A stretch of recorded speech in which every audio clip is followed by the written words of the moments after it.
Ya, Bismillahirrahmanirrahim. Kita coba menjelaskan ya bacaan itu nih ya di surat Al-Ahqaf ayat 4. Ya, kita mulai dulu dari ayat 2 ya. Karena yang ayat 1 itu kan huruf muqatta'ah. Kita lihat dari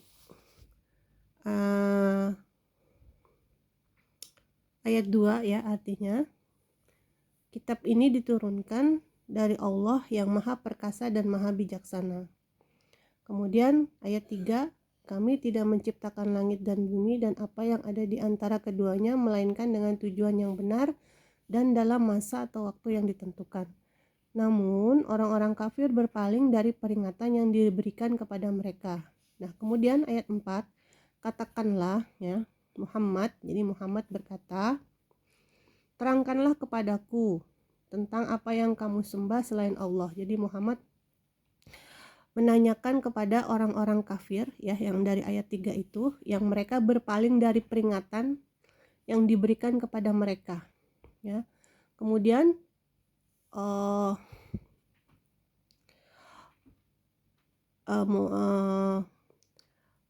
Subhanahu wa taala memerintahkan kepada Rasulullah sallallahu alaihi wasallam untuk berkata, terangkanlah kepadaku ya, maksudnya coba orang-orang kafir itu menjelaskan kepada Rasulullah tentang apa yang mereka sembah selain Allah. Kenapa mereka berpaling gitu loh. Dan perlihatkanlah kepadaku apa yang telah mereka ciptakan dari bumi, dan adakah peran serta mereka dalam penciptaan langit. Jadi Rasulullah SAW menantang ya para kaum kafir yang berpaling ya, itu untuk mendatangkan kepadanya ya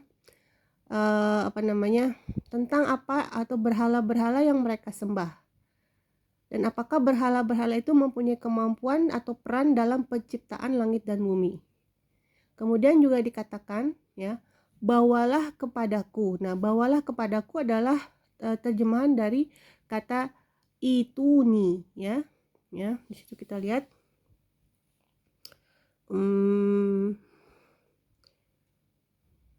ituni bi kitabin min qabli ya. Bawalah kepadaku kitab yang sebelum ya, sebelum Al-Qur'an ini ya,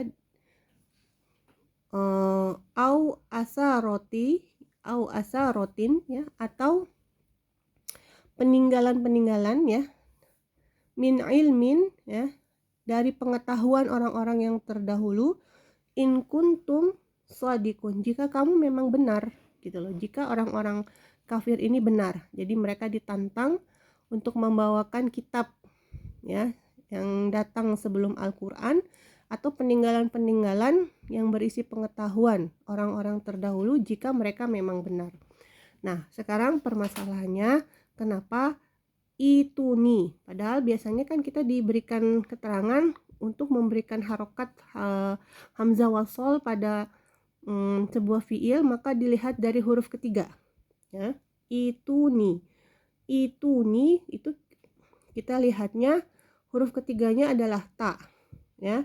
Taknya berharokat dhammah. Kenapa jadi itu nih? Nah, seperti itu.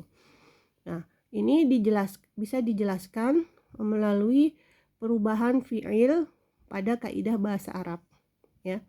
Tapi memang kalau untuk peserta atau untuk para pembelajar yang belum belajar bahasa Arab, atau mungkin sudah belajar tapi pelajarannya belum sampai, maka memang kita selalu dikatakan itu adalah bacaan di luar kaidah gitu ya, di luar kaidah, dan kita harus mengingat-ingat dan menghafalnya bahwa tulisan seperti itu dibaca itu nih. Tapi penjelasan asal muasalnya seperti ini. Perhatikan ya.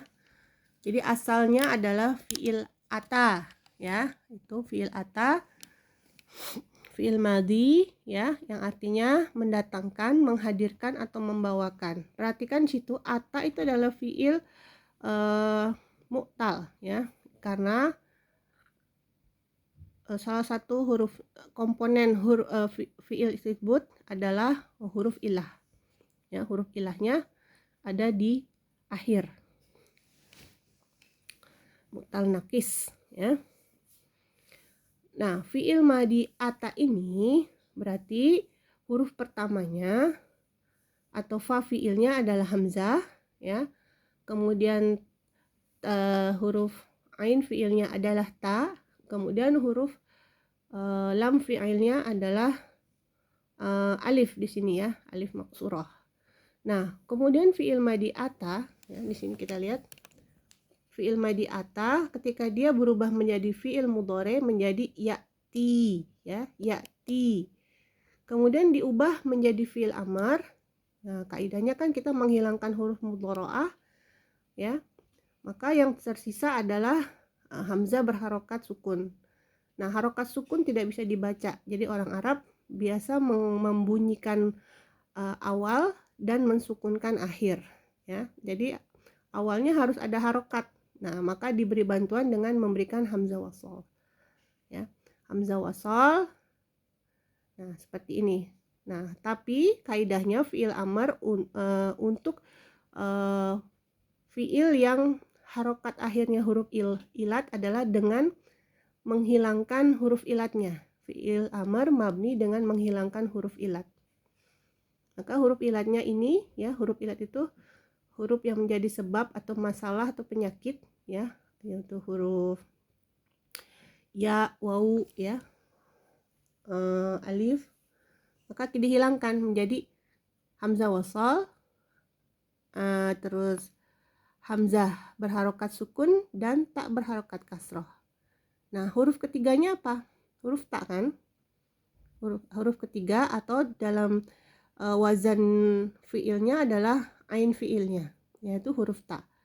Nah, huruf tanya ini kan harokatnya kasroh, maka harokat dari hamzah wasal adalah kasroh. Jadi i'ti. Nah, orang Arab, ya, untuk meringankan bacaan i'ti, maka hamzah ini, ya, hamzah berharokat sukun dijadikan dimadkan jadi iti, ya. Jadi makanya dinamakan mad badal. Jadi pengganti badal, pengganti dari huruf hamzah yang berharokat sukun, ya, huruf hamzah sukun, ya. Jadi ya, maka dinamakan mad badal, ya. Kemudian iti itu adalah untuk domir anta atau kamu satu orang. Kemudian huruf untuk yang dua adalah ita, ya, ita. Ini antuma, dua orang. Nah, untuk yang banyak, ya, kalau dalam bahasa Arab itu kan ada istilah jamak atau lebih dari dua, maka menjadi itu, ya, itu. Nah, ini nanti yang akan menjadi cikal bakal kata tadi itu. Nah, itu tuh artinya kan kalau ini mendatangkan, dia sedang mendatangkan. Nah, datangkanlah, ya, datangkanlah. Nah, kita ngomong kepada satu orang, datangkanlah olehmu satu orang. Nah, ini datangkanlah olehmu dua orang. Nah, ini datangkanlah oleh kalian. Nah, oleh kalian. Nah, di sini dikatakan bahwa Nabi Muhammad SAW mengatakan kepada kaum kafir, ya kan? Nah, kaum kafirnya itu kan apa namanya, jamak kan, banyak kan. Di situ kita lihat di ayat 3, walladzina kafaru, dan yang mereka kafir, ya, orang-orang kafir, ya. Ya, itu kan wawu itu kan adalah domir untuk jamak. Jadi makanya datangkanlah oleh kalian. Nah, jadi pakainya ini banyak.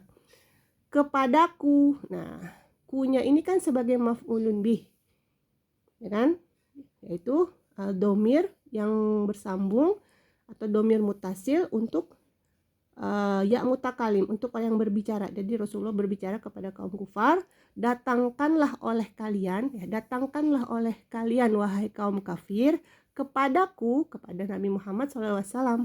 Nah, seperti ini, ya. ketika fiil bersambung dengan ya mutakalim, ya domir mutasil untuk ya mutakalim, maka diberikan bantuan huruf yaitu nun wiqoyah, ni, seperti itu ya. Jadi itu tambah ya sukun ditambah nun wiqoyah, jadi itu nih ya, datangkanlah oleh kalian kepadaku. Nah seperti itu ya. Tapi kan kalau misalnya untuk yang awam ya itu kita bilang ya itu diingat-ingat aja seperti itu, keluar kaidah itu ya. Barakallahu.